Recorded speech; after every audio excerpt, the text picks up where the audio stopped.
J'étais dans une boule blanche, avec beaucoup de lumière. J'aurais pas dû prendre le volant quand j'ai constaté que j'étais pas bien. Je le reconnais et j'assume cela. Et là, je ne me sens pas bien, je ne me sens pas bien. Et à un moment donné, ça bloque à ce niveau-là. Et là, dans ma tête, je me dis, Jean-Luc, arrête-toi, il faut t'arrêter. Et puis, boum, il n'y a plus rien. J'estime que Madame la procureure, j'estime qu'elle a été induite en erreur. Il y a une machination dans tout cela. Il y a une volonté de m'abattre politiquement en utilisant mon état de faiblesse à ce moment-là. Pourquoi on n'écoute pas les témoins rayonnés?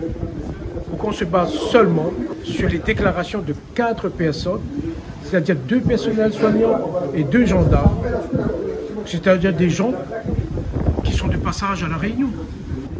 Jean-Yves Rathlon conscient, à aucun moment, les gendarmes m'ont demandé de faire des tests d'alcoolémie. Et à ma sortie, ils étaient présents. Pourquoi ils ne se sont pas adressés à moi?